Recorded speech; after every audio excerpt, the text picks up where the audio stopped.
갑자기 부동산 규제 정책을 이렇게 군사 정책 하듯이 하루아침에 적용하겠다고 그렇게 선언을 해버리면 결국에는 이거는 그냥 주택을 실수요자들만 지금 사다리 다 걷어차고 그냥 돈 많이 현찰 쥐고 있는 사람들은 집 알아서 자유롭게 살라고 오히려 그냥 그렇게 양극화 이 수순으로 열어주는 꼴밖에 안 되는 것 같은데. 반차 쓰고 간다고 오늘 바로 은행 가가지고 토지거래 허가 신청하고 은행 간분이 정책 발표 이후 영업점합 문의가 쏟아졌으며 다음 주 예정된 이게 딱 그 이번 초강경 부동산 대책이 물론 뭐 대통령실에서는 여러 혼선을 빚다가 나중에는 이제 정부 부처와 원활히 소통하고 있다고 얘기를 했지만 이재명 정부의 어쨌든 첫 번째 부동산 대책이기 때문에 6억이라는 숫자에 대한 많은 얘기를 하고 있는데 다음 화면 볼게요.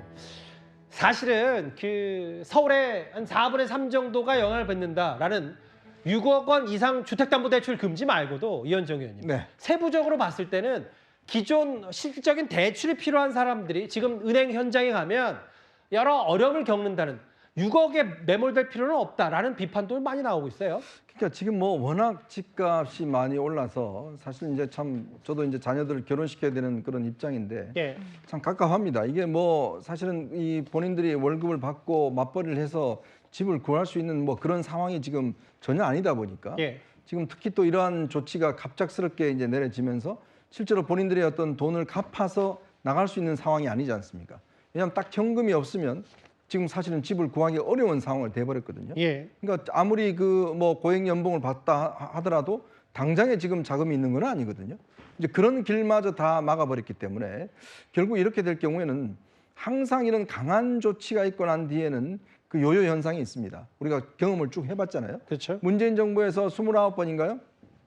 정책을 계속 강하게 했습니다만은 예. 또 이게 끊임없이 계속할 수는 없는 거거든요. 이 율곡을 언제까지 지속하겠습니까? 이걸 뭐 몇 년 동안 계속하겠습니까? 저는 그렇게 못한다고 보거든요. 예. 그러면 그 이후에 그냥 갑작스럽게 또 이게 어떤 탁 트인 요요 현상이 일어나 버리면 더 사실은 부동산 문제가 어려워질 수가 있어요.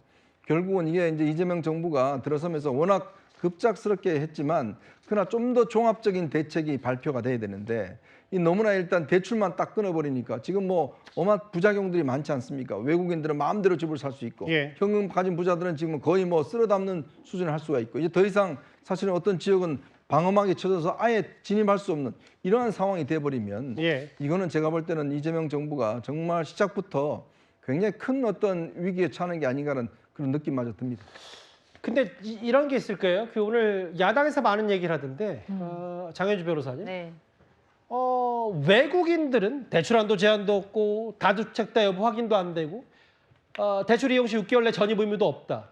아무리 외국인들의 숫자가 적더라도 이게 이렇게 되면 사각지대가 있고 내국인만 피해보는 거 아니냐는 게 야당의 지적이에요.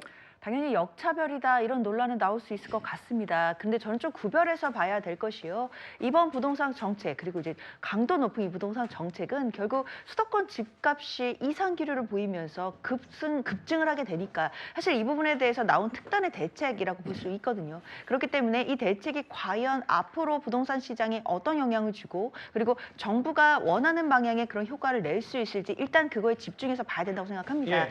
그러나 지금 제기되는 문제처럼 외국인들의 경우에는 어떤 상황이 있는지를 정부에서 좀 파악해 볼 필요는 있겠다라는 생각은 드는데요. 말씀 주신 것처럼 외국인에게 규제가 전면적으로 없는지 뭐 적용되지 않는지 부분이라든지 그리고 외국인들이 어느 정도가 해당되는지 이런 부분들에 대해서 일단은 조사가 필요할 것 같고 사실 내국민들 우리 국민들에 대해서 역차별이다라는 이야기는 나와서는 안 되기 때문에 예. 관련된 부분에 있어서는 뭐 해외 사례를 검토해서라도 관련된 부분 좀 검토는 필요하지 않는가라는 생각 듭니다. 그러니까 핵심은 이런 것 같아요. 그러니까 세금을 좀 건드리는 부분도 있고 공급을 늘리는 부분, 대출을 규제하는 부분인데 대출 규제에만 이제 방점을 찍었고 그러다 보니까 뭐 중국인과 현금폰 쓰는 문제가 있지 않냐? 현금 부자 외국인에 날개를 달아줬다는 국민의힘 얘기도 있고 실제로 뭐 참여연대 같은 경우는 이거 세금으로 집값 잡지 않겠다는 얘기가 집값 안 잡겠다는 포기 선언이나 다름없다는 이런 시민단체 비판도 있어요. 다음 화면을 볼게요. 근데 이제 앞으로 청문회가 예정돼 있는 사람들의 부동산 관련 의혹들이요. 윤희찬 부회장은 특히 조현 외교부 장관 후보자는 이 좀 말바뀌 논란도 있고 실제로 아들 부부와 관련된 얘기들이 논란거리입니다. 그러니까 조현 장관 후보자 같은 경우에 이제 아들 관련해서는 취득세까지 부모가 장모하고 부모가 내준단 말이죠. 그다음에 아들은 미국 살 때 저 아파트를 사실상 3억 원 주고 18억짜리 아파트를 전세 끼고 사준다는 거죠. 예.